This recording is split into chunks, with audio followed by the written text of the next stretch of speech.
tiempo sin verte.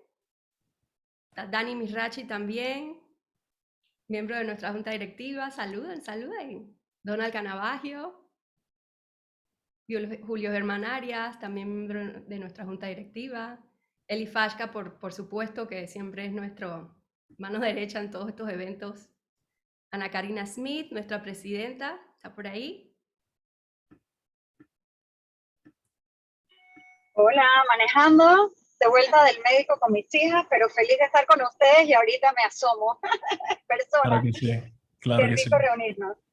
Definitivo, súper bueno estar aquí todos juntos como comunidad.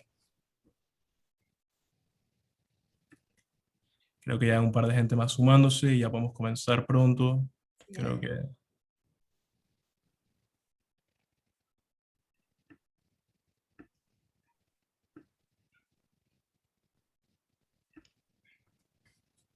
La pregunta que nos lanzaste es una pregunta bien bonita y bien importante. Es ¿por qué escogimos estar aquí hoy?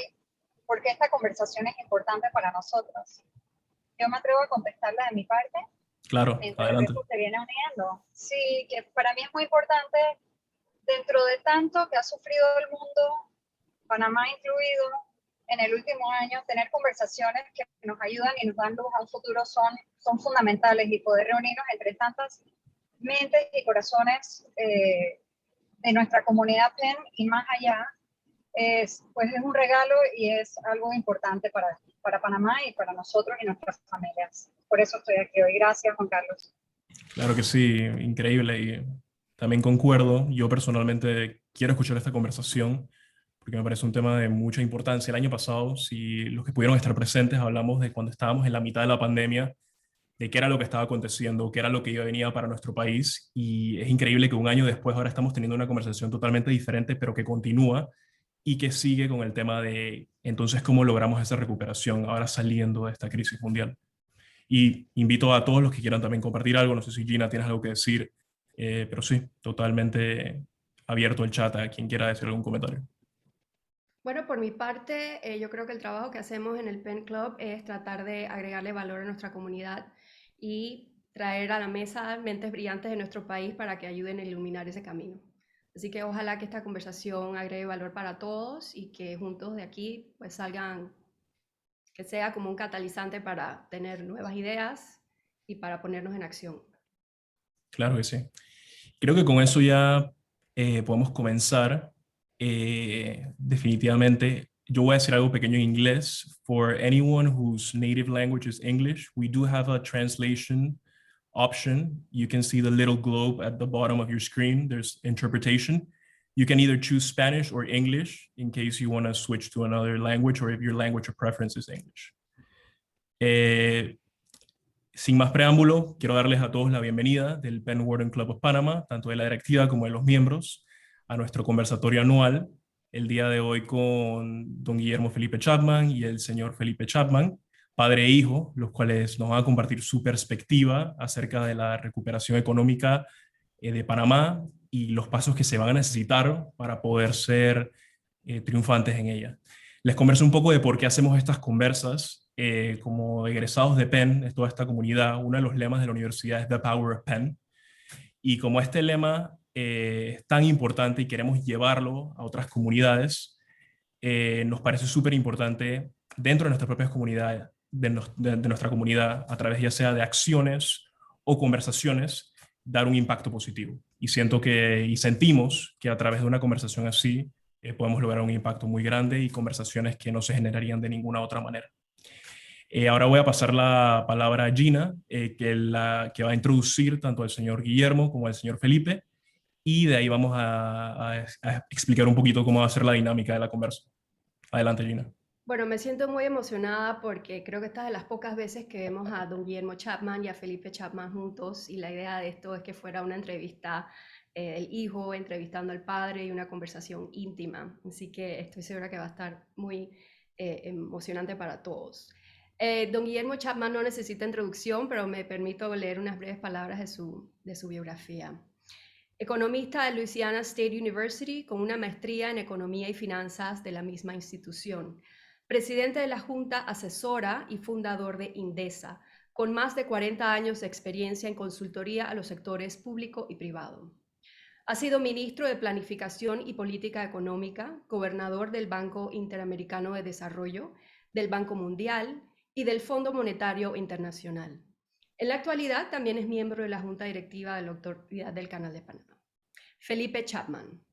Con 30 años de experiencia profesional, Felipe es socio director y presidente de la Junta Directiva de Indesa, firma de Panamá especializada en investigación y análisis económico, herramientas de inteligencia de negocios, asesoría financiera y estratégica, servicios de banca de inversión o finanzas corporativas, valoraciones, fusiones, compra y venta de empresas, estructuración financiera, levantamiento de capital y deuda.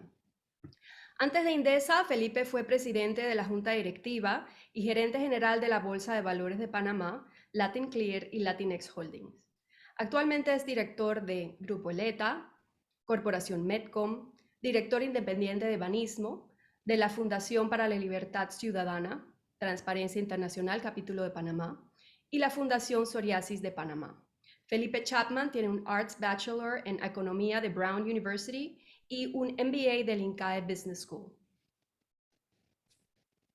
Perfecto. Solamente para conversarles un poco de por qué surgió por qué invitamos a don Guillermo y a don Felipe, fue básicamente por el escrito que sacó don Guillermo titulado Hacia una nueva visión económica y social de Panamá, el cual estaremos poniendo en el chat para los que los deseen ver, en unos minutos, Julio lo va a estar colgando. Pero sí, eso básicamente fue lo que impulsó a esta conversación con ellos. Nos parece que tienen perspectivas muy interesantes. Para explicarles un poco cuál va a ser la dinámica, primero el señor Felipe nos va a presentar un poco algunos datos macroeconómicos interesantes acerca de Panamá, tanto presente como futuro, y luego vamos a pasar a un conversatorio entre Felipe y el señor Guillermo, en el cual Felipe estará entrevistando a su padre y profundizando un poco más acerca de los temas que se estarán hablando en la introducción de los datos macroeconómicos. Y solamente una última cosa, antes de pasar la palabra al señor Felipe, estaremos cerrando el buzón de comentarios hasta las 7 p.m. cuando comenzaremos el Q&A, la sesión de preguntas. Si tienen alguna pregunta, simplemente guárdenla y al final estaremos habilitando el buzón de comentarios para que puedan añadir todas las preguntas que tengan y con gusto estaremos Gina y yo seleccionando un par para pasar a Felipe y Guillermo. Bueno, sin más preámbulo, vamos a pasarle la palabra a Felipe. Muchas gracias nuevamente por estar aquí y espero que disfruten de la conversación. Muchas gracias, Juan Carlos, a Gina por esa presentación, a Ana Karina también, a los tres con los cuales hemos estado conversando sobre este foro. Para mí es un honor acompañarlos el día de hoy. Y cuando me hicieron la invitación de entrevistar a mi padre, me encantó la idea porque realmente nunca he sido entrevistadora. Siempre me he tenido que someter a ser el entrevistado en muchas ocasiones. Y al emocionarme tanto y ponerme a reflexionar y a escribir las preguntas, me di cuenta, hombre, aquí hay una vocación interesante, ¿no? Que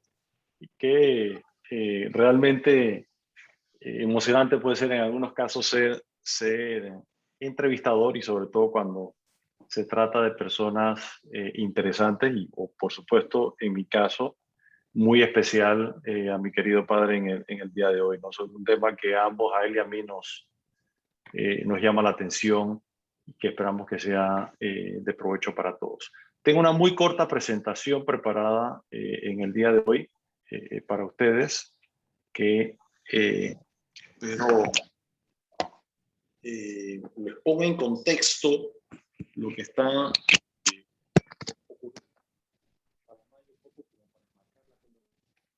¿Me escuchan bien? ¿Se te escucha?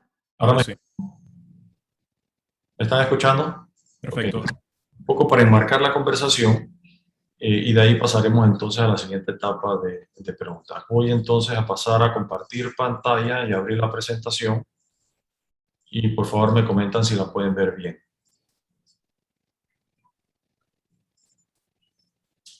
¿Se ve bien la presentación? Sí. Perfecto. Entonces voy a continuar con la misma. Como mencioné, es una presentación relativamente corta. Debe tomar aproximadamente unos 10 minutos. y de ahí pasaremos a la entrevista, al conversatorio, para luego tomar preguntas que pueden ser sobre este tema o cualquier otro que a bien tengan. Por reconocimiento y respeto a los que me han ayudado, a mi equipo que me ayuda a preparar estas presentaciones, voy a hacer algunos comentarios muy breves sobre Indesa. Bueno, Gina ya comentó realmente dio un pantallazo breve. Mi padre fue el fundador de la empresa en septiembre del 68 con otros 2 socios. Hace unos 12, casi 15 años nos unimos varios socios adicionales, levantamos capital adicional para la firma, para introducir nuevos productos y servicios, y nos llevó entonces a fortalecer la parte de investigación y análisis económico, introducir también la parte de inteligencia de negocios o business intelligence, donde ya tenemos productos que examinan en gran detalle el mercado inmobiliario, donde tenemos una base de datos riquísima que se actualiza cada 24 horas, donde tenemos información levantada de todas las transacciones que se realizan en el mercado inmobiliario, residencial, comercial, bodegas, almacenamiento, y que ha tenido una gran acogida, y estamos empezando a desarrollar otros productos también basados en inteligencia de mercado con herramientas interactivas que permiten cruzar variables, etcétera, y producir análisis supremamente interesante. La parte de finanzas corporativas o banca de inversión, lo que encuentran en una boutique de investment banking, que incluye, por supuesto, valoraciones, fairness opinions, M&As, levantamiento de fondos, ya sea deuda, capital, mezanín, ayudar a desinvertir unidades de negocio, lo que conocen, ¿no? Así que creo que con esto ya tienen un pantallazo de lo que hacemos en Indesa. Así que ahora quisiera pasar a la presentación, y para eso quisiera iniciar con la parte, un poco ponernos al tanto sobre lo que ha estado ocurriendo recientemente. En la parte económica, el año 2020, el país experimentó una de las contracciones más grandes del mundo, 18% en términos reales, términos nominales, ante un descenso de los precios. El nominal fue de 20%, producto primordialmente del gran cierre que tuvo nuestra economía, probablemente uno de los más duros que hubo en el mundo, con resultados, por supuesto, en salud no diferente a los que fueron mucho más liberales que nosotros, y económicamente tuvimos un resultado devastador, la contracción económica más importante que ha tenido este país en su historia. Y ahora miremos un vistazo muy rápido a cómo se ha movido el comportamiento de la composición de la economía panameña en el finalizado año 2020. Del lado izquierdo lo vemos segregado en las circunferencias externas entre sector primario, secundario y terciario, manteniéndose todavía Panamá primordialmente como una economía de servicios, seguido del sector secundario. El más pequeño es el sector primario, que incluye agricultura y pesca. Y ya empezamos a ver algunas diferenciaciones con los años prepandemia. Por ejemplo, la construcción prepandemia en un momento dado llegó a representar entre 17 y 18% de su contribución agregada al Producto Interno Bruto, y aquí podemos ver en las circunferencias internas del sector secundario que representó 9,5%, casi una disminución a la mitad. Por supuesto, la construcción totalmente detenida. El comercio sí continúa siendo el líder en términos de aporte de valor agregado a la economía, con 17,5%. El punto más alto que alcanzó fue entre 18 y 19. Transporte, almacenamiento y comunicaciones les llamaron la atención, y ahí primordialmente explicado, uno, por el canal, que a pesar de la contracción del comercio mundial y la pandemia, tuvo un año muy estable, donde hubo un leve decrecimiento en el volumen, pero un incremento en los ingresos financieros dado a la introducción de un esquema tarifario nuevo para consumo de agua. Hubo muy buen comportamiento, rendimiento en las telecomunicaciones, especialmente en el Internet, lo que nos tiene hoy en día, lo que nos comunica en el día de hoy. La telefonía móvil también, pero obviamente sí sufrió mucho el transporte aéreo cuando el aeropuerto de Tocumen estuvo tanto tiempo cerrado. Hay otro elemento que mencionaría acá es lo mucho que ha crecido la contribución del gobierno general. Fíjense, ya está sobrepasando el 10% cuando tradicionalmente pre-pandemia andaba entre 5 y 6%. Eso, por supuesto, porque hubo una contracción enorme de la actividad privada y la actividad del sector público se mantuvo no solamente intacta desde el punto de vista de su gasto operativo, sino que se incrementó producto de los programas de transferencia de recursos. Este año, el 21, se estima que ese programa puede llegar como a unos 2.000 millones de dólares. Y para poner en perspectiva, el Canal de Panamá el año pasado transfirió al gobierno una cifra récord de 1.800 millones. Es decir, estamos entregando a terceras personas afectadas por la pandemia ya más dinero de lo que el canal está en capacidad de entregarle al gobierno. Del lado derecho, el empleo, que obviamente ha caído de forma importante, una población de un poco más de 4 millones, económicamente activa como un poco más de 2 millones, de los cuales ocupados hay 1.6 millones de personas, de acuerdo a la estimación que hizo el INEC en octubre del año pasado. Y podemos ver una composición más o menos ahí, pues podemos ver algunas diferenciaciones entre, fíjense, sector primario 3% en contribución, pero 14% de las personas económicamente ocupadas. Y así podemos ver algunas diferencias o congruencias entre uno y el otro. Aquí quisiera pasar rápidamente para que veamos realmente los grandes números.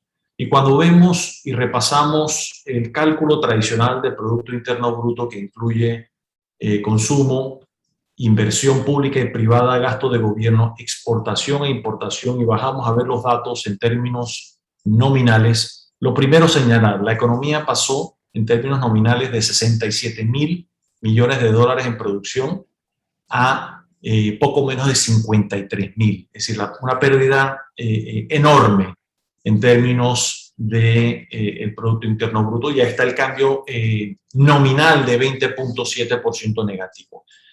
¿Dónde vemos la mayor contracción?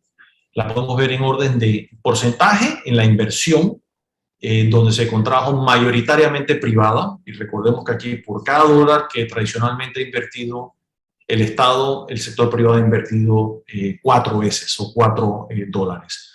Hay una proporción igual en la parte de consumo, donde en términos absolutos, no en porcentaje, la disminución es aún mayor. Allí pasamos de unos 34, perdón, un poco en términos nominales menor, un poco menor que la inversión, pero sustancialmente de 34.000 a 28.000, donde comparado con el consumo público, como mencioné anteriormente, este se incrementó en 1.000 millones de dólares. Y recuerden que este año, bueno, ya comenté el tema de los 2.000 millones de dólares en transferencia para este año. Las exportaciones menos importaciones, un cambio positivo, por dos razones primordialmente. Uno, las exportaciones de cobre, las exportaciones del canal que se mantuvieron estables, y una disminución muy importante por la importación de combustible, que es el principal elemento de importación de Panamá. Y fue tanto por el precio como por la cantidad. El precio de los combustibles cayeron a casi cero, en un momento dado estuvo en $20 el petróleo, y el volumen cayó como 70% en un momento dado. Vimos los datos anuales trimestralmente, podemos ver cómo ha ido evolucionando desde la contracción del segundo trimestre del año pasado, y los siguientes meses todavía negativos, los siguientes trimestres, perdón, todavía negativos, pero menos negativos que el trimestre anterior, indicando una tendencia positiva hacia la recuperación. En este cuadro podemos ver, ponemos dos elementos interesantes. En el eje horizontal, cuánto representa cada una de estas actividades en contribución al Producto Interno Bruto, y del lado izquierdo el crecimiento real que tuvieron cada uno de estos sectores al primer trimestre de este año. Y en la línea horizontal marcada negro es arriba de eso los que crecieron, los que tuvieron un resultado positivo, y por debajo todos los negativos. Fíjense que lo único positivo que hubo al primer trimestre de este año, gobierno general, por lo ya comentado, minería, actividades de servicios sociales y salud privada, que hay primordialmente salud, y pesca, que ha crecido, pero como ven, relativamente pequeño. Y en términos del peso, los que están representando más del 56% del Producto Interno Bruto incluye a las actividades inmobiliarias, empresariales y de alquiler, que incluye, por ejemplo, empresas como ITESA, que hacemos lo que estamos realizando en la tarde de hoy, el comercio, transporte, almacenamiento de comunicaciones y construcción, que se ha ido desplazando hacia la izquierda y que cayó a 9,5%, y al primer trimestre, al reactivarse esa actividad, logra desplazarse al 12%.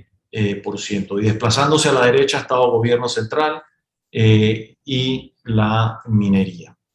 Endeudamiento, un tema fundamental que es importante que hablemos.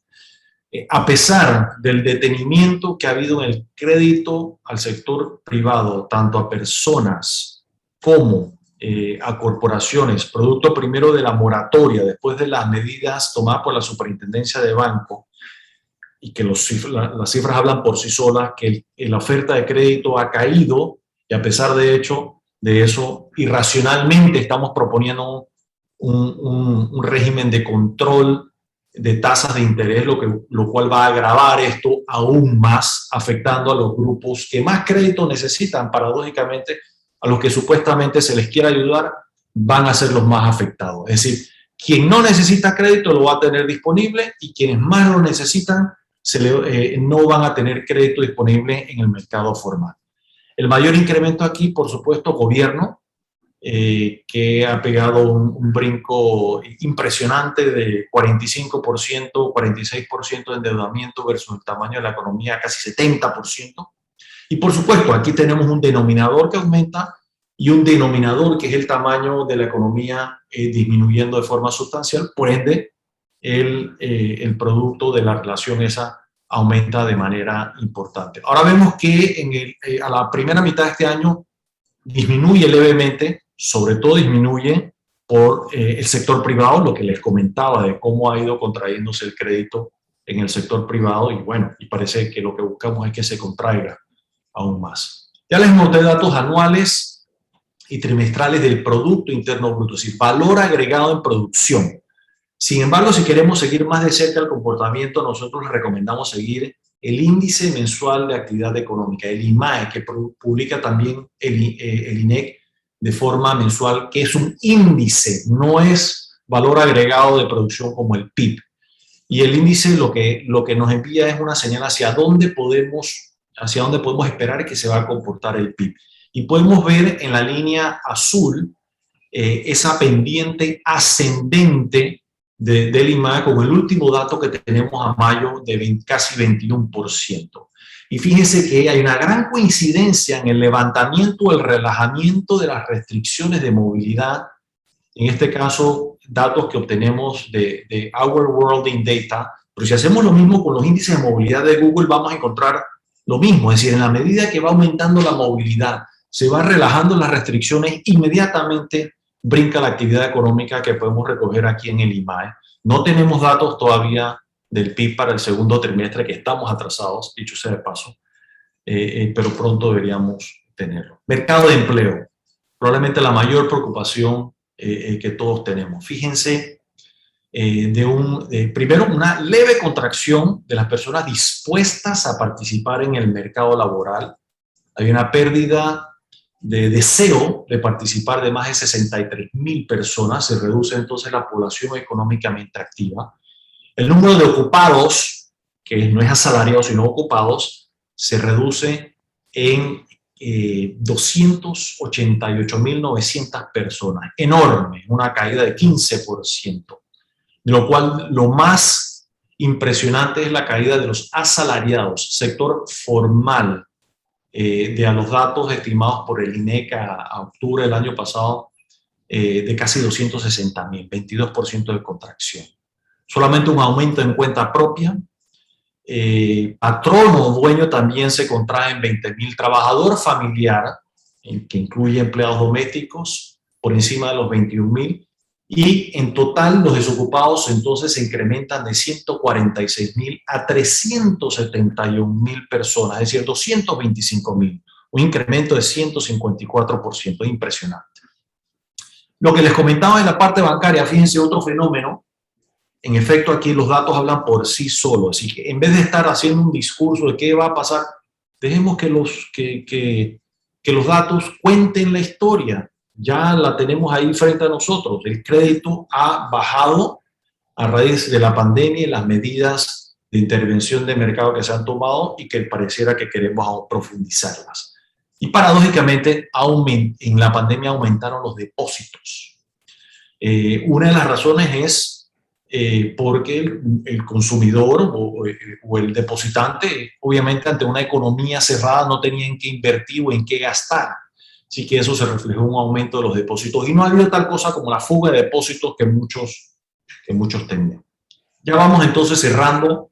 Compartirles rápidamente cuáles son nuestras proyecciones para este año. Un crecimiento de 7%, una tasa de desempleo ligeramente inferior, pero todavía muy alta, una inflación ya recuperándose, si estamos acercándonos al 2%, que es, por ejemplo, el anhelo de la Reserva Federal en los Estados Unidos de acercarse al 2%, un déficit fiscal todavía muy alto, el año pasado de 10% y este año por encima del 8%, con una relación o coeficiente de endeudamiento supremamente alto, a lo cual debemos prestarle atención si queremos preservar la calificación de riesgo de grado de inversión y los costos atractivos que eso conlleva. Ya casi para terminar, bueno, ¿qué están estimando otros? Fíjense aquí que en esta tabla comparativa tenemos Indesa, que es el más conservador de este cuadro, y sigue Fitch, Bank of America, Banco Mundial, el Economist, la CEPAL y el Fondo Monetario proyectando estos dos últimos hasta 12%.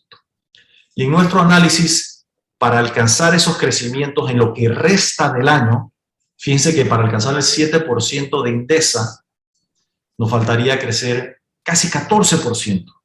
Banco Mundial, 18% para llegar al 10%. Y para acertar el Fondo Monetario, 21% en lo que resta del año. Por supuesto, si el Fondo Monetario se equivoca en su proyección de Brasil, de Europa y de Estados Unidos, despiden a decenas de personas. Si se equivocan en Panamá, no pasa nada, cosa que obviamente Indesa no se puede dar el lujo de hacer.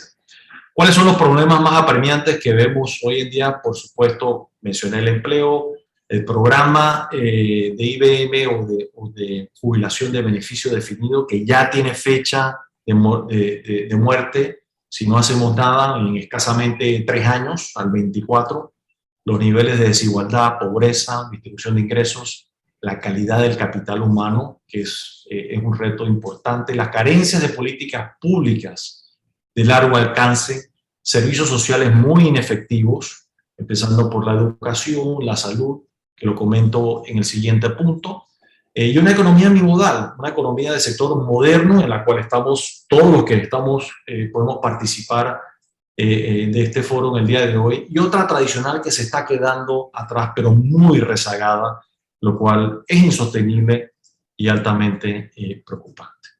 Ahí me pasé por algunos minutos y con esto entonces espero haberles dado un pantallazo de la situación, un poco para poner en contexto la conversación que vamos a sostener más adelante. Y con esto entonces dejo de compartir pantalla.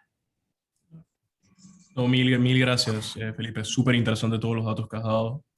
Vamos a pasar, si quieres, directamente a que les hagas las preguntas al señor Guillermo y continuamos así la conversación. Perfecto. Bueno, antes de pasar a la parte, a la entrevista que me han dado el privilegio de dar, y creo que aquí estoy viendo aquí los tiempos, creo que tenemos 40 minutos, ¿no? 30 minutos. 30 minutos para la entrevista, perfecto. Yo lo voy a anotar para que no se me pase. Listo. Un tema que seguramente nos van a preguntar y con mucho gusto yo voy a comentar es el tema que ahora mismo está en la palestra, que es el tema de la reforma a la ley de turismo. Y con mucho gusto yo haré comentarios si a bien tienen al finalizarla. Nosotros, obviamente, a raíz de todo lo que ha estado sucediendo, lo hemos estado estudiando y con mucho gusto podemos compartir con ustedes algunas apreciaciones al respecto. Ahora pasemos a las preguntas que tengo para mi padre. Bueno, papá, vamos a empezar por una que yo encuentro interesante, y como lo mencionaba en la introducción de este foro sobre el documento. Yo te preguntaría, ¿qué te motivó a escribir hacia una nueva visión económica y social de Panamá? Voy a contestar la pregunta, Felipe, pero primero debo darle las buenas tardes o buenas noches a todos los participantes y expresar mi satisfacción de poder participar en este foro. Realmente me encanta tener diálogos y espero que esto se convierta verdaderamente en un diálogo.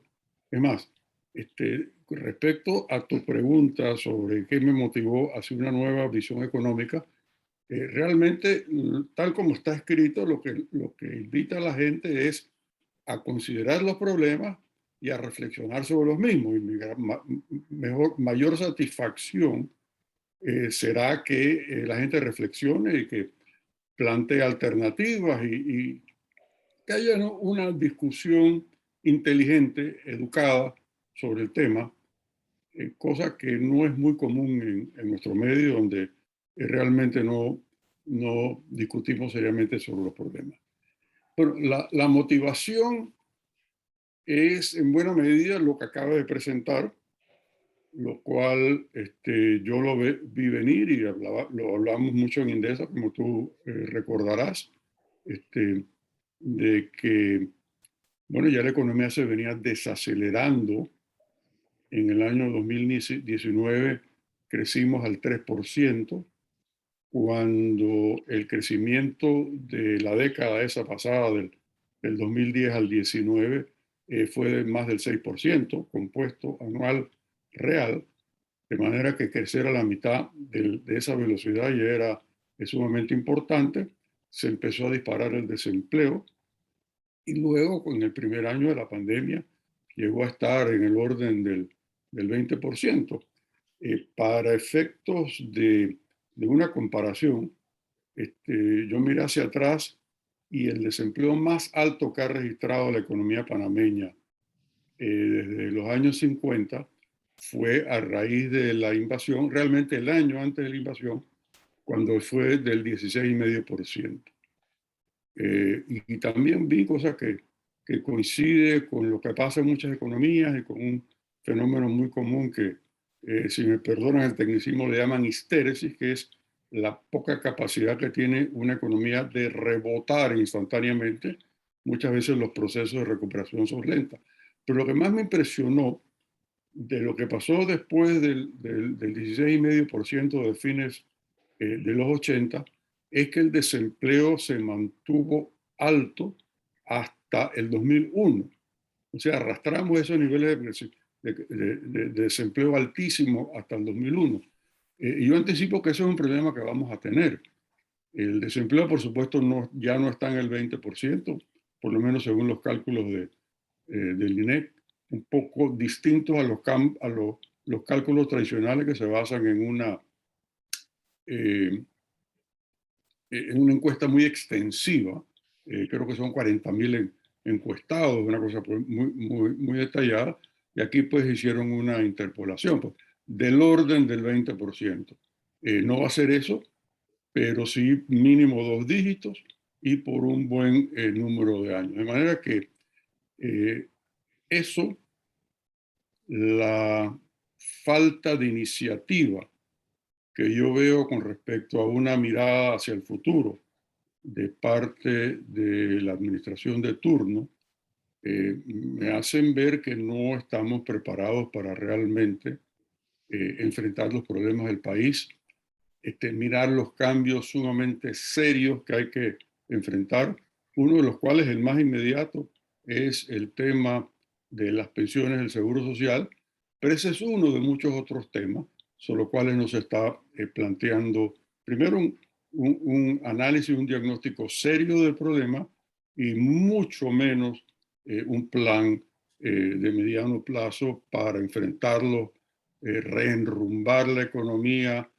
superar esa desaceleración que veníamos registrando ya desde fines de la década pasada, que se ha venido a agravar con esto. O sea que los motivos sobraban.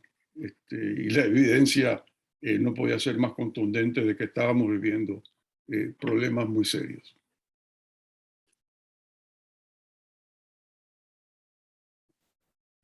Estás en mute, Felipe. Felipe, no se escucha. No se te escucha, Felipe. Gracias, disculpe, lo había dejado apagado. Avanzamos. Este documento me trae recuerdos de fines de diciembre del 89, cuando a raíz de la invasión también decidiste escribir una propuesta sobre qué podría hacer el país para salir de la crítica situación económica en que estaba en aquel entonces. Cuéntanos un poco al respecto, ¿por qué lo hiciste y qué pasó después o si tuvo algún resultado?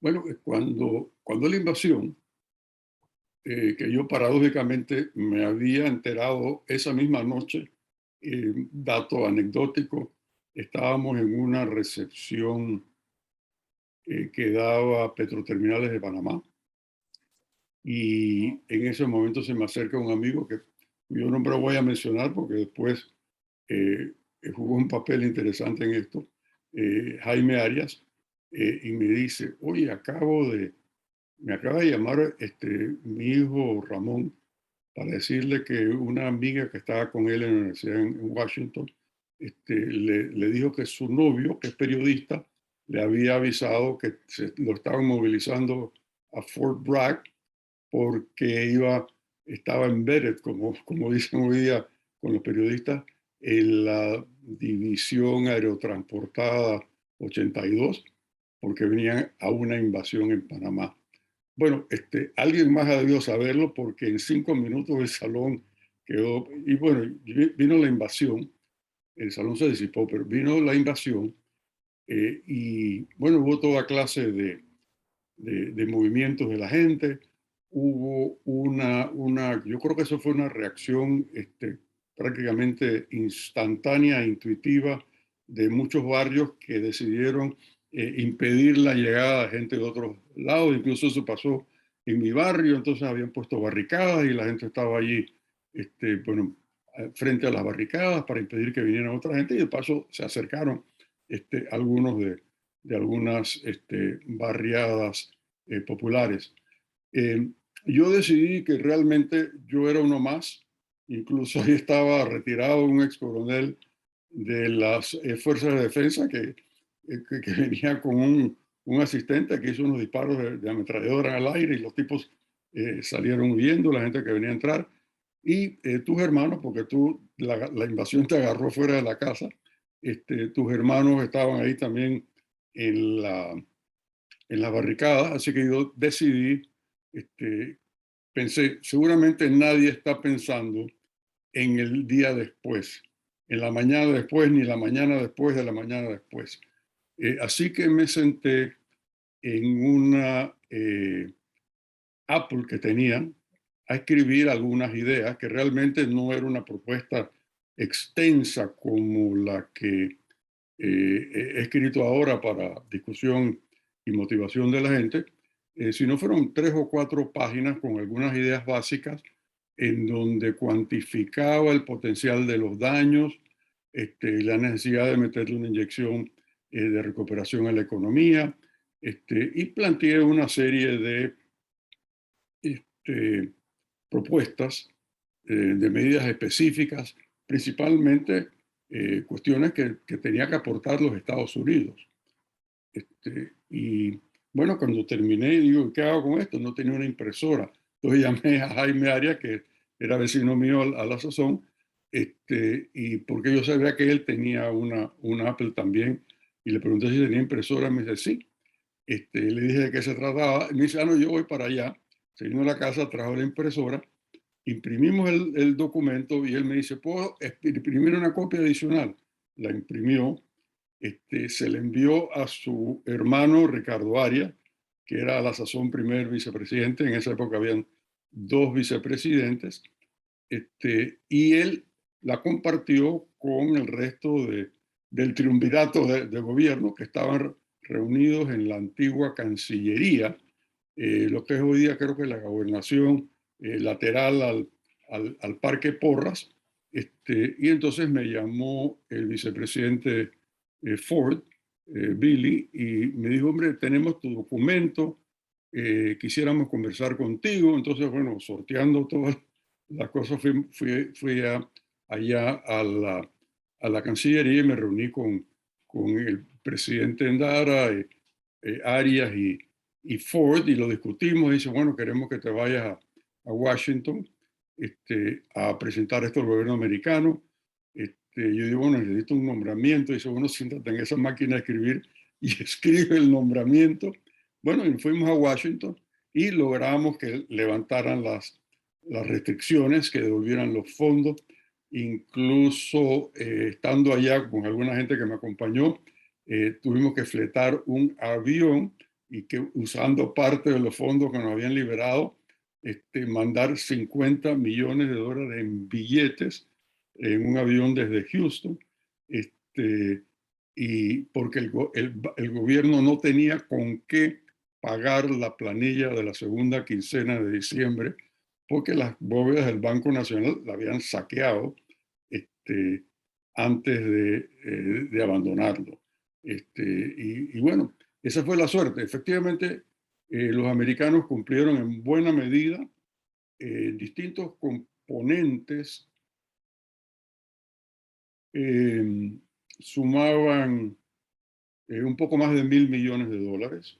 Incluso vino con una oferta de un tratado de libre comercio, cosa que muy pocos países en el mundo lo tenían y que hubiera sido una ventaja muy importante haberla tenido, pero lamentablemente el gobierno del presidente Endara no no quiso aprovecharla realmente. Bueno, eso es otro dato. Entonces, esas fueron las condiciones, y sí se le metió una inyección importante a la economía. Se hicieron unos préstamos blandos que finalmente se convirtieron en donación al Banco Nacional, y esos préstamos a su vez sirvieron para darle financiamiento a una serie de empresas que habían perdido sus inventarios a raíz del saqueo. Entonces eso sí tuvo un efecto positivo importante. No se oye. Menciona mucho reformas estructurales. De una forma simple, coméntale a esta audiencia qué es eso. ¿Cuándo un país necesita hacer reformas de esa índole? Bueno,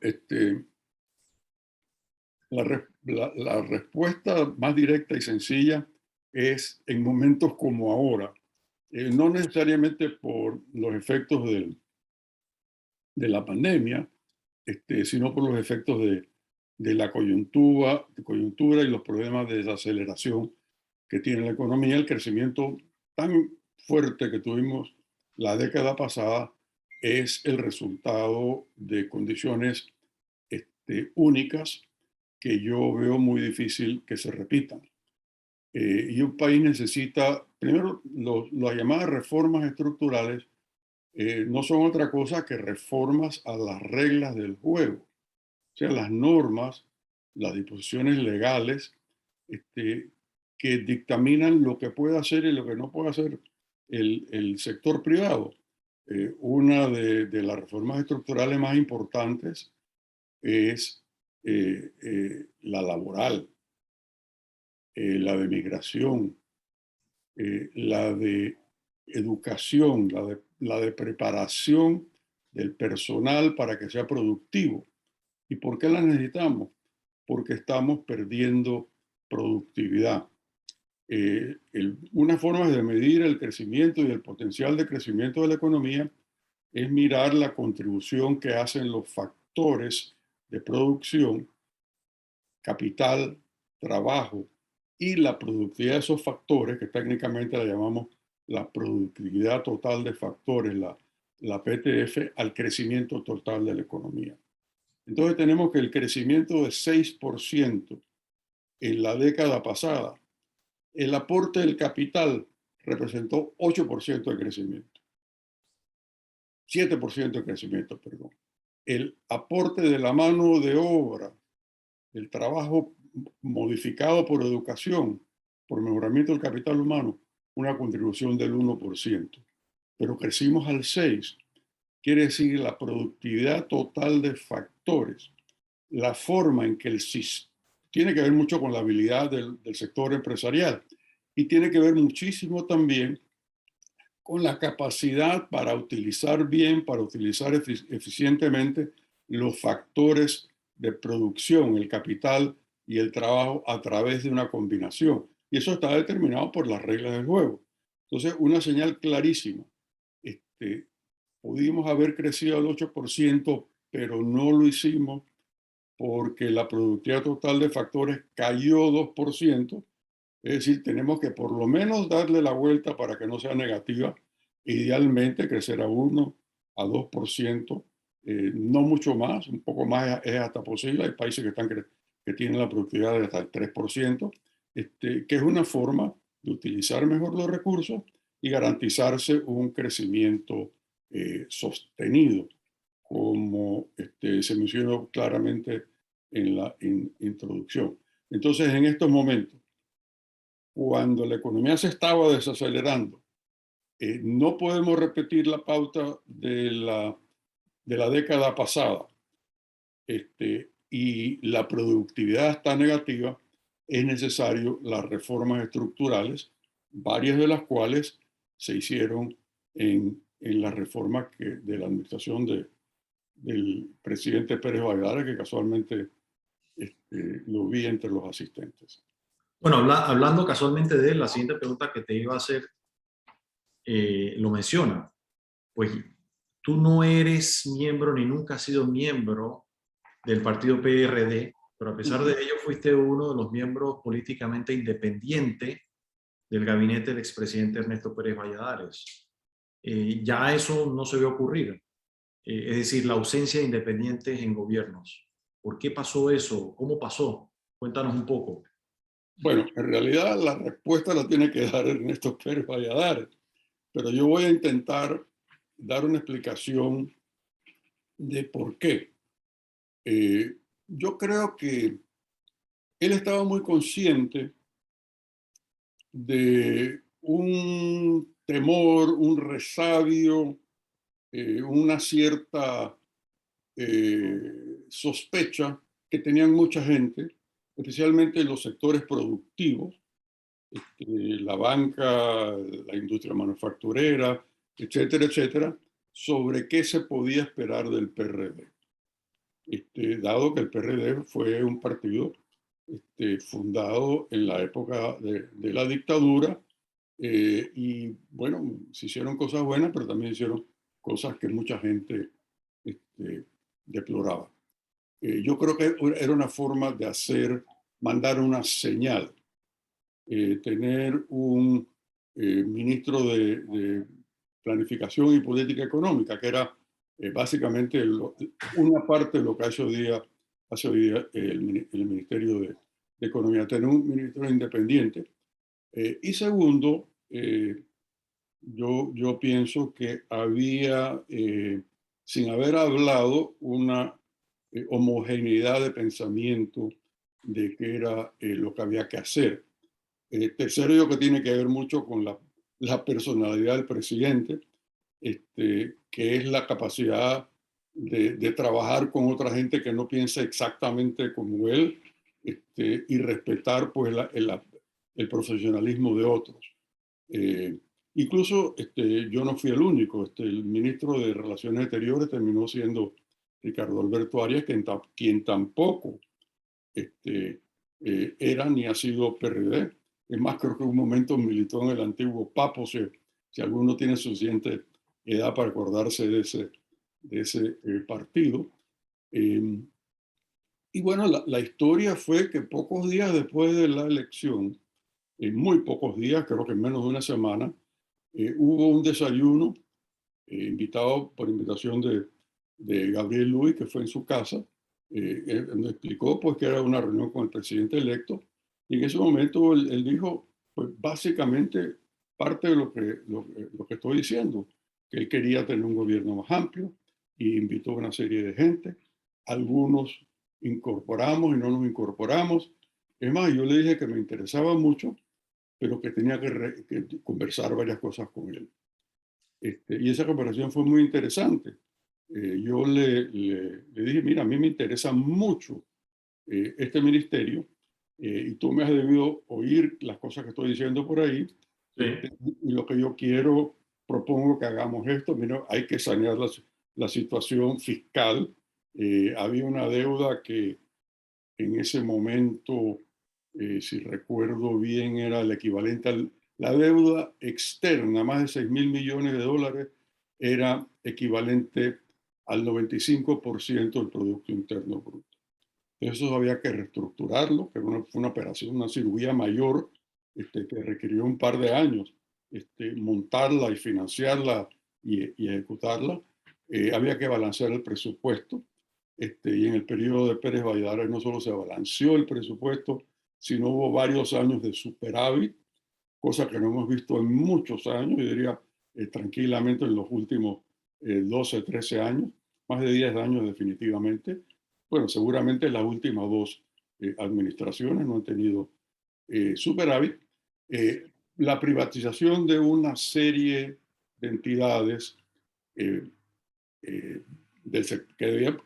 eran del sector productivo, que eran exclusivamente estatales y que conllevaban un componente de deuda muy elevado, que las propias actividades tal como se administraban por el sector gubernamental no tenía capacidad para generar el repago de los altos endeudamientos que tenía, y también porque eso dependía mucho de, digo, que el Estado no podía ser el supervisor de sus propias actividades. Mi sociedad privada, con un ente regulador eficaz y con las facultades adecuadas, tú las puedes regular. Y hablamos pues de muchas de estas cosas. Me dice, no, eso es exactamente lo que yo estoy pensando. Y bueno, hablamos de una serie de condiciones ya de detalles que no entran al caso, pero ahí pues fue que yo tomé la decisión, le confirmé, y yo tengo que reconocer que me dio un apoyo enorme. Realmente el programa de gobierno que se adoptó formalmente por el gabinete y se publicó en un panfleto, no era de 300 páginas, era muy simple, de unas cuantas páginas donde se delineaban todas estas cosas, se aprobó formalmente y se realizó, al punto de que la primera vez que yo fui a una reunión internacional, no sé, creo que fue al BID, me preguntaron, bueno, ¿por qué es lo que lo que el gobierno del presidente Pérez Valladares plantea? Y yo hice un planteamiento, y cuando regresé 4 años más tarde, y me dijeron, ¿cómo evalúa? Y dice, bueno, esto es lo que hemos hecho. Entonces alguien, alguno de los ministros o algo, o el funcionario alto del BID me dice, bueno, eso fue lo que dijo hace 4 años y realmente lo han realizado. Bueno, es evidente que yo no soy entrevistador profesional, porque si estuviéramos en televisión te hubiera interrumpido varias veces para que nos alcanzara el tiempo. Y algunos de esos, pensando que estamos en comunicación, no nos pusimos de acuerdo a ponernos la misma camisa, dicho sea de paso. Fue comunicación telepática. Y hablamos al respecto. Ahora, pero quiero aclararte que ahí te di la versión corta de mi respuesta. Yo sé, lo tengo muy presente, pero no nos han querido regalar más tiempo, así que tenemos que ajustarnos al tiempo que nos han regalado. Vale. Quedémonos en el presente. ¿Qué es lo que más te preocupa en estos momentos y qué podemos hacer a cortísimo plazo para propiciar una recuperación? Mira, yo empezaría por decir que la estrategia fiscal del gobierno de endeudarse para inyectarle recursos a la economía es positiva. Eso es lo que está en el libro de recetas y cualquiera con una formación económica básica se iría por ese camino, porque en este aspecto hoy día casi todos somos keynesianos, ¿no? De que hay que utilizar el gasto público para balancear las caídas de la economía. Lo que más me preocupa en el corto plazo es la forma que se han estado gastando esos recursos, los criterios para la asignación, el continuar con una serie de gastos superfluos el haberle mantenido la totalidad de los salarios a los empleados públicos, el haber hecho los pagos automáticos que señalaba la ley, incrementos automáticos de los salarios en medio de esta crisis. Un ahorro en esos aspectos hubiera permitido aumentar la cantidad de recursos que se inyectaban a los consumidores, a la gente de más bajos ingresos de la economía. En segundo término, lo que más... Segundo, que prácticamente no hay recursos. Bueno, sí los hay, pero recursos muy limitados para mantenerle apoyo, darle apoyo, inyección de capital al sector privado, restablecimiento de inventarios, y ahora uno va a los comercios las pocas veces que puede ir, y los inventarios se han agotado tremendamente en muchos rubros. La falta de financiamiento, que yo creo que se hubiera podido montar algo mucho más importante por parte del sector público, y la falta de un programa estructurado para la reactivación de la economía y su posterior reenrumbamiento. Por ahí van los tiros. Bueno, no puedo dejar de señalar, porque es clave, la falta de transparencia con que se han manejado recursos en casos muy importantes. Sabes que mientras hablabas este último punto, me escribió el expresidente Ernesto Pérez Valladares a raíz de tu comentario anterior, y me dijo que podía leer textualmente a la pregunta que yo te hice anterior a esta. La verdadera respuesta es que traté de entusiasmar a los mejores para el gobierno. Textualmente leo. Pasemos a un siguiente tema. Ahora un poco soñar. ¿Qué potencial tiene este país? ¿Qué debemos y qué podemos hacer a mediano y largo plazo para hacer ese sueño realidad? Mira, yo soy muy optimista con respecto a este país. Y traté de imprimirle ese sentido, que posiblemente no lo logré como quería, al escrito que hice. Posteriormente he hecho algunas otras presentaciones. Tengo una que voy a presentar a fines de mes en la Cumbre Financiera Internacional de Panamá, en donde hago mucho más énfasis en el aspecto positivo del gran potencial. Nosotros tenemos una combinación de condiciones que incluyen la posición geográfica, la infraestructura que hay alrededor de la posición geográfica, el tener más de un siglo del uso estable del dólar de los Estados Unidos como moneda de curso legal, un sistema bancario moderno, conectado con el resto del mundo, con una amplísima facilidad para el movimiento de capitales, fenómeno que es muy raro en esta parte del mundo en que estamos viviendo, y una serie de otras oportunidades de sectores que pueden ser altamente productivos. Yo veo un enorme potencial en el turismo, veo mucho potencial en la logística, pero con operaciones de valor agregado, no el simple traslado de mercancías, el simple movimiento de mercancías de un barco a otro, función que están haciendo los puertos de contenedores hoy día, que eso está muy bien, pero es limitado. Incluso yo le veo un gran potencial a la agricultura, tanto para el mercado interno, siendo selectivo en cuanto a los rubros que se van a promover, incluso para las exportaciones de productos especializados, como ya está ocurriendo con el café de alta calidad, con los mejores precios del mundo que estamos obteniendo, las hortalizas hidropónicas, y hay una serie de rubros que le pueden generar mucho a la agricultura y que es importante porque esa es la mayor fuente de empleo de la economía en este momento. Bueno, ahí junto con el comercio y hasta hace poco con la construcción. Lo que hace falta es, bueno, las reformas estructurales que he mencionado, el tener un organismo de planificación que yo lo ubicaría al nivel más alto en la estructura del gobierno, es decir, adjunto a la presidencia de la República.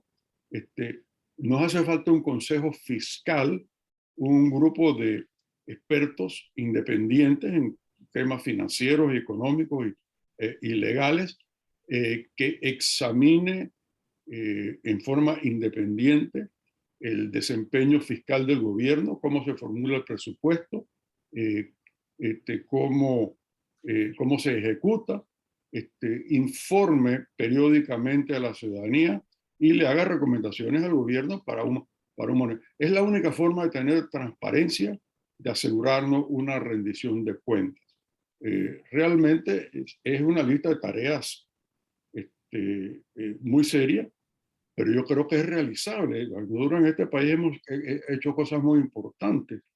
El haber realizado la transferencia del canal y haberla manejado exitosamente, pero no solo eso, y haber construido el tercer juego de esclusas, es una tarea para un país mucho más grande, mucho más organizado que nosotros. Y lo hemos hecho. En los años, la primera década de los 90, bajo la administración de Pérez Valladares, se hicieron muchas reformas importantes, difíciles políticamente, que requerían mucho coraje político para hacerlas, y se hicieron. Pero no veo en la perspectiva ninguna señal que me haga tener esperanza con respecto a la posibilidad de que eso ocurra en este momento. Mi última pregunta, porque ya estamos 2 minutos sobre el tiempo. Muchas veces hablamos de países que podrían ser un modelo o inspiración para Panamá. En tu opinión, ¿cuáles serían y por qué? Mira, yo buscaría un país que tenga un tamaño de población similar al nuestro, que tenga una economía de mercado, que tengan los mecanismos para fiscalizar las concesiones para los servicios públicos, que nosotros lo tuvimos, pero ya en la primera década de este siglo se diluyó con el gobierno de turno en ese momento, para regular los monopolios y los oligopolios, y con unos indicadores, un alto nivel de ingreso bien distribuido, es decir, con índices de coeficiente Gini bajos, buenos indicadores sociales, y esos países, hay varios en el mundo, no es un sueño de opio. Está Nueva Zelanda, hay además mucha transparencia, muy bajo nivel de corrupción, Nueva Zelanda, Finlandia, en América Latina, Irlanda, que es un país más pequeño que nosotros, con más o menos la misma población, altísimo nivel de ingresos, y en América Latina el que más se acerca, aunque su nivel de ingreso no es tan alto, es el Uruguay. Esos países tienen todos estos atributos, o sea, no hay razón por la cual un país pequeño no sea un país con unas condiciones de vida muy, muy buenas para su población, y yo pienso que Panamá puede serlo. Bueno, se me quedaron varias preguntas, el tiempo no nos da, así que las tendremos que hacer nosotros en casa con una copa de vino. Dale, pues.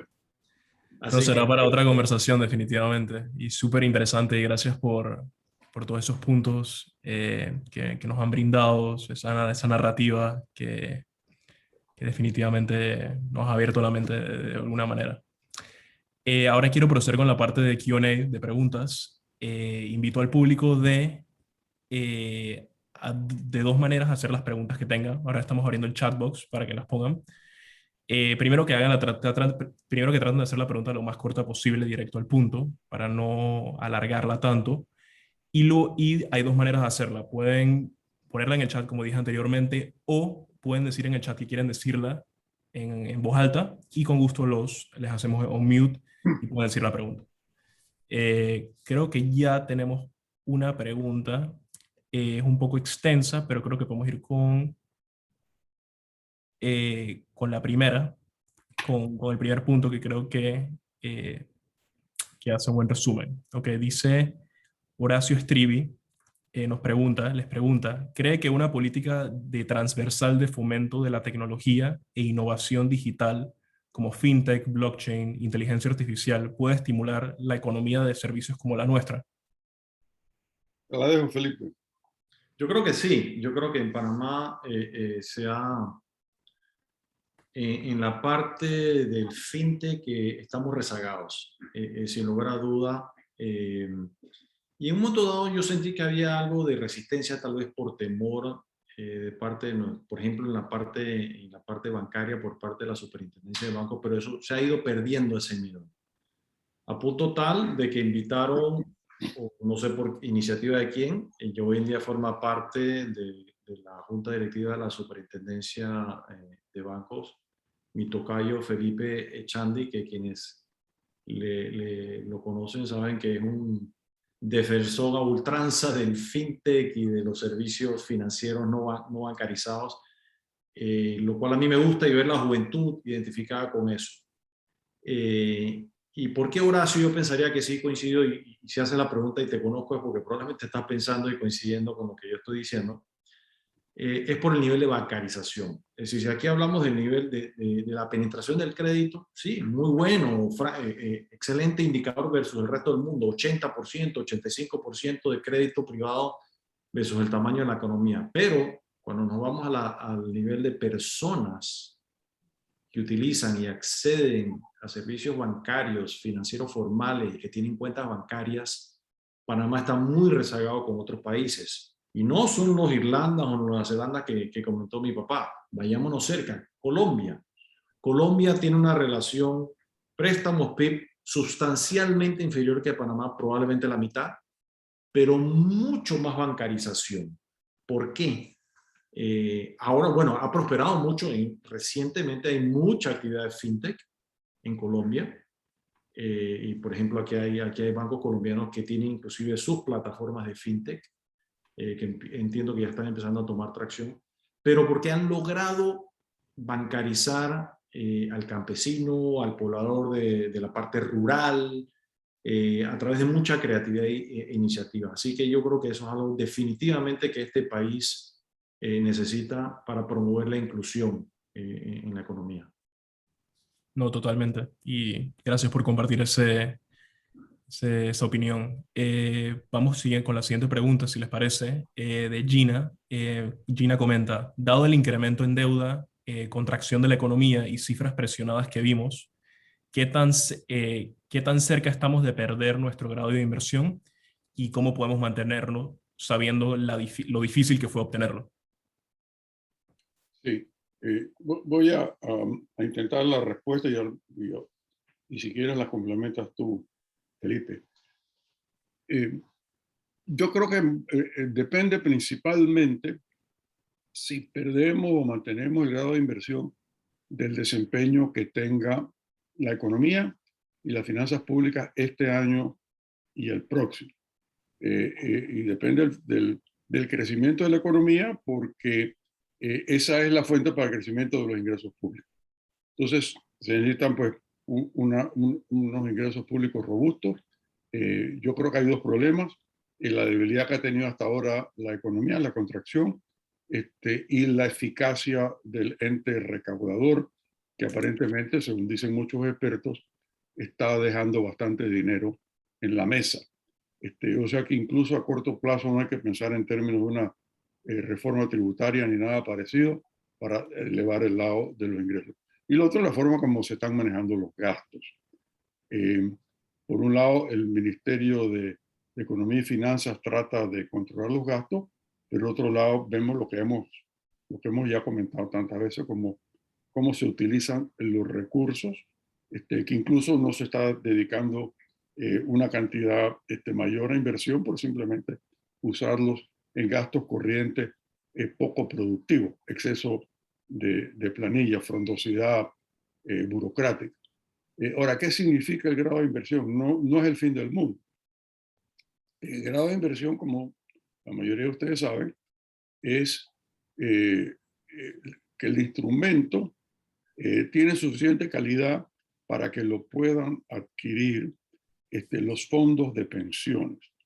Y los fondos de pensiones son una fuente importantísima de recursos, sobre todo en la economía norteamericana.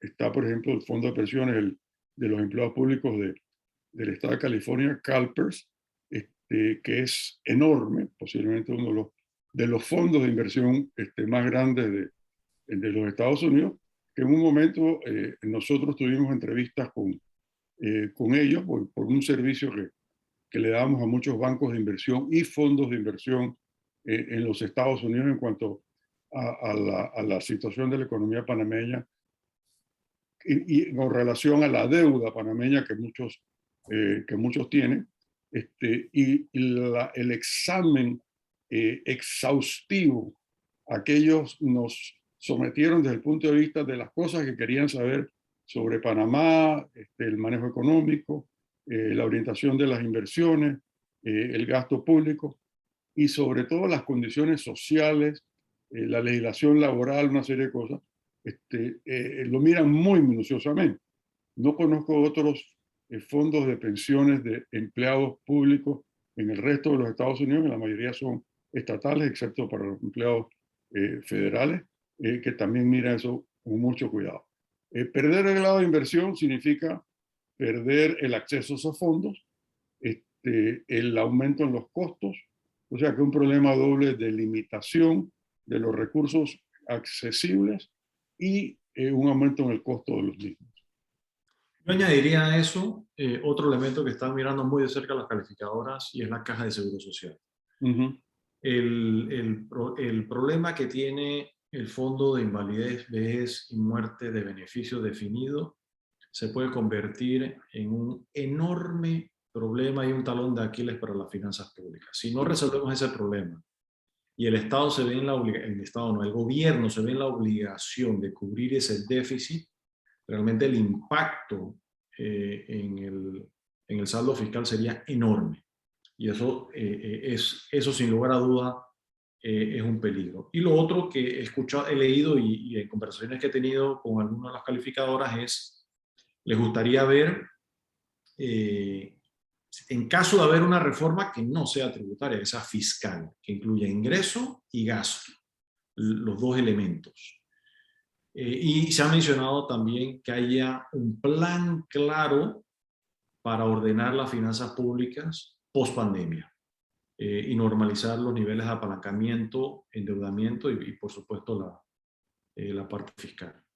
Sí, muchas están viendo también que el gobierno está, por decirlo vulgarmente, arrastrando los pies con el tema del Consejo Fiscal, que fue recomendado por el Fondo Monetario hace ya casi 3 años. Se pasó una ley creando el Consejo Fiscal y no se ha implementado. Lo otro que a mí me preocupa es que según la proyección oficial, el programa financiero del gobierno a 5 años, si uno toma como válidos los déficits estimados para los próximos 5 años, al final del periodo gubernamental de esta administración, la deuda estaría en el orden del 90 y pico %, del mismo orden que la deuda que no se había pagado hasta el año de 1994.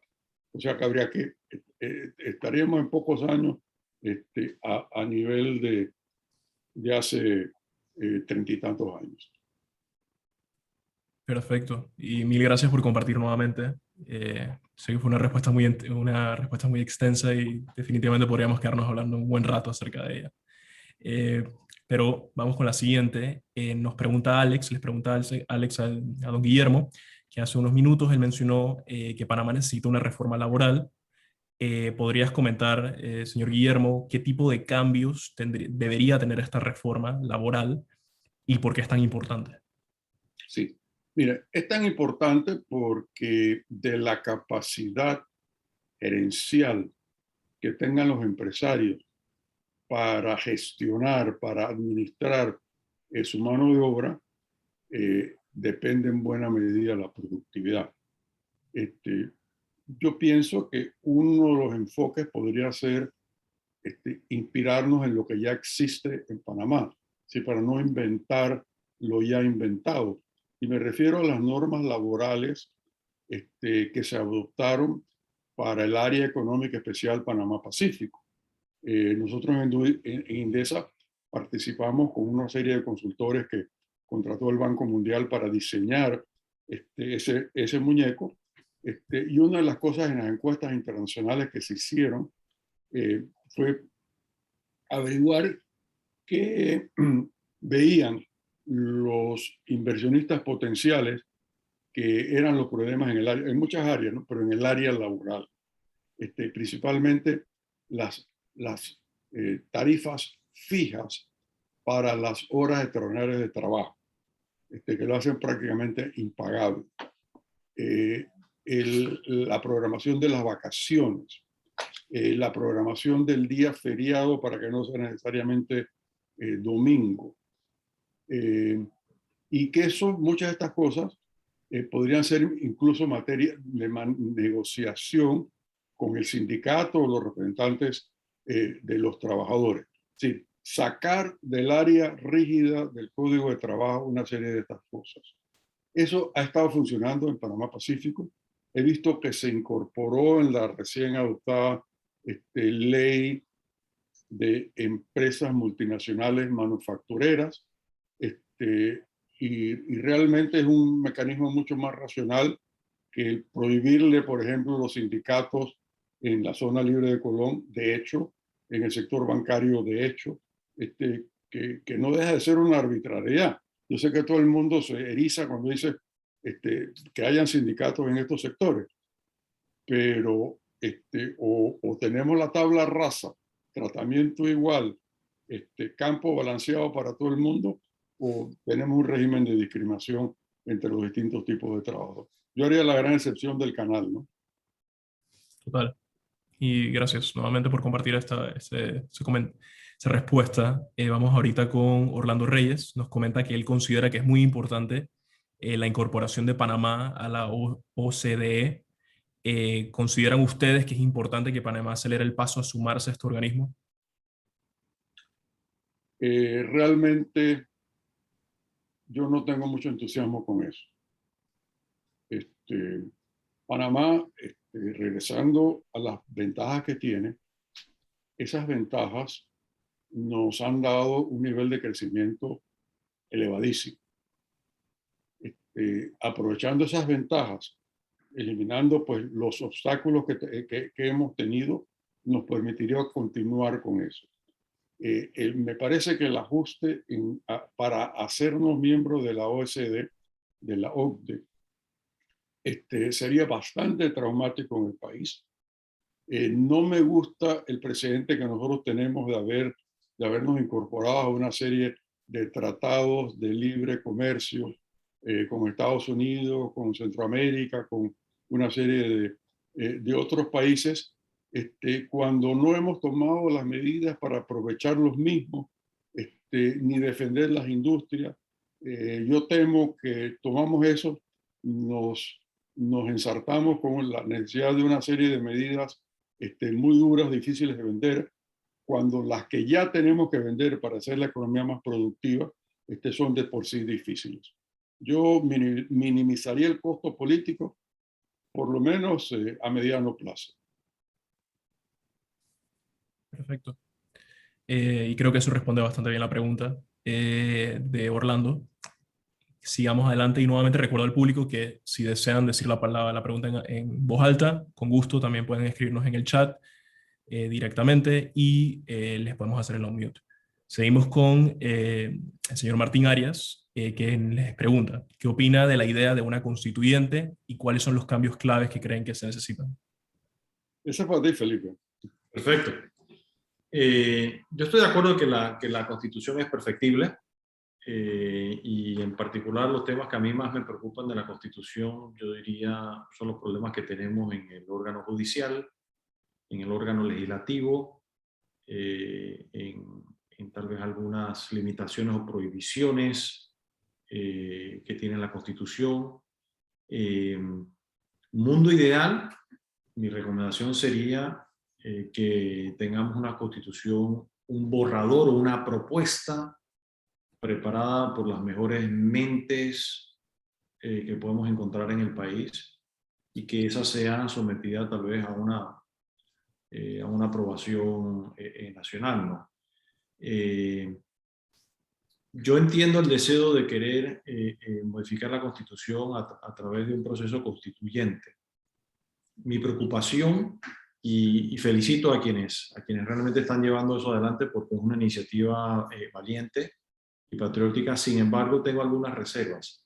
Por ejemplo, ¿qué garantía tenemos de que esa Asamblea Constituyente sea muy diferente a la composición que tenemos de la Asamblea Nacional de hoy en día? Que me atrevería a decir que post-invasión, si no es la de más baja calidad, está entre esas de la asamblea que hemos tenido, donde vemos que en nuestro acontecer político ha resultado ser que aquí los votos se vuelcan a intereses parroquiales, fácilmente manipulables, con discursos muy superficiales, demagógicos. Mi temor es que una asamblea constituyente no pueda ser muy distinta a eso. Ahora bien, cuando comento eso con quienes la proponen, me dicen, hombre, pero es que siempre eso se tiene que someter a un referéndum y lo podemos rechazar. Vamos a caminar el trauma de someternos a eso, que mientras esté una asamblea como esta debatiendo eso, lo único que va a crear es incertidumbre, incomodidad, inseguridad. No estoy seguro si realmente ese costo lo amerita. Entonces, en resumidas cuentas, estoy de acuerdo con una reforma constitucional, pero tengo muchas reservas sobre el proceso, cómo se está llevando adelante. Y fíjense, además, añadiría, el Tribunal Electoral no ha querido, y no sé, algunos dicen que la ley no se lo permite, y realmente aclarara cómo estaría compuesta o cómo se elegirían. Inclusive se ha propiciado que hayan propuestas o movimientos que compitan entre sí para llamar a una constituyente, lo cual no me hace mucho sentido tampoco. Claro. Y siguiendo un poquito con algo, creo que esta siguiente pregunta como que se responde mucho con lo que han dicho anteriormente, con un par de estrategias, pero nos pregunta Moisés Atié, que qué estrategias propone para que Panamá logre salir de listas grises y cambie la narrativa mundial. Yo creo que eso es fácil, simplemente cumplir lo que hemos prometido, tan sencillo como eso. Nos hemos comprometido a una serie de hechos o de elementos que simplemente en la práctica no cumplimos. Aprobamos leyes y no las implementamos. Donde realmente hemos sido más eficaces es en la lucha contra el blanqueo de capitales dentro del sistema financiero y específicamente en la banca. Ahí es donde mejor hemos hecho la tarea y probablemente porque los bancos se dieron cuenta hace muchos años que era esencial para mantenerse integrado al mundo e interconectado financieramente. A diferencia, por ejemplo, de los servicios legales, donde todavía, y es sorpresa, hay muchos abogados y firmas de abogados que sienten que ese cumplimiento de Panamá no es necesario para mantenernos integrados con el resto del mundo. Y así que es sencillo, es simplemente cumplir lo que hemos pactado y lo que hemos prometido. Claro. Y vamos ahorita o sea, nos gustaría que siguiéramos contestando aquí preguntas, creo que sería súper interesante, pero por temas del tiempo vamos a darle la bienvenida a la última pregunta que venía en el orden, que tenemos al señor Pedro Fábrega preguntando, al señor Guillermo. Se habló de productividad y de ser competitivos. ¿Qué podemos esperar a mediano plazo de pasar de un nivel educativo muy bajo y ahora sumarle 2 años sin clases presenciales? Bueno, yo creo que la respuesta es obvia, ¿no?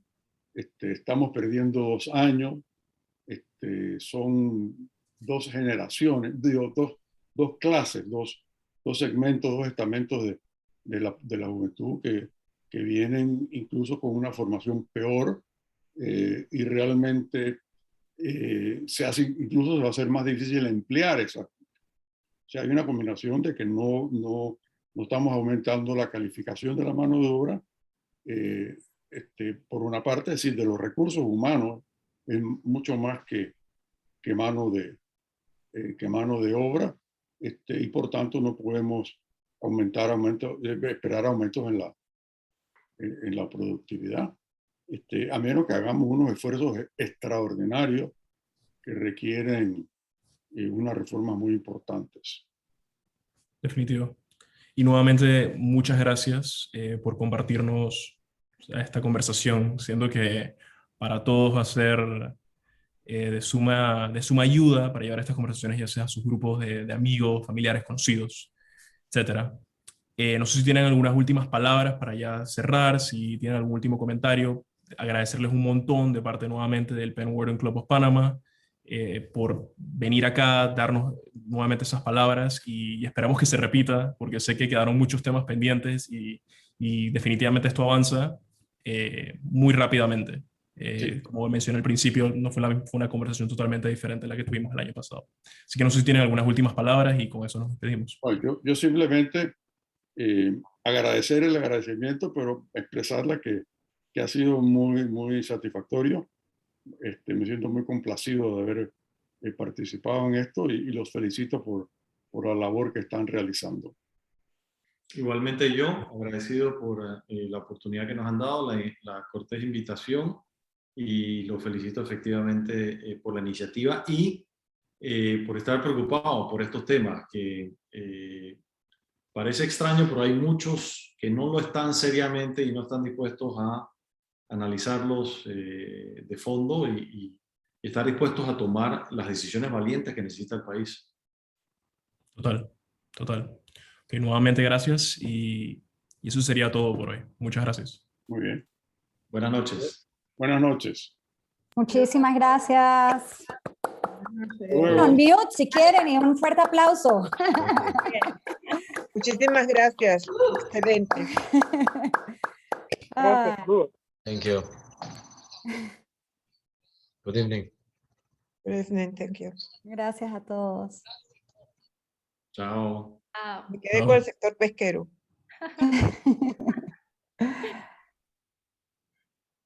Hasta luego. Hello.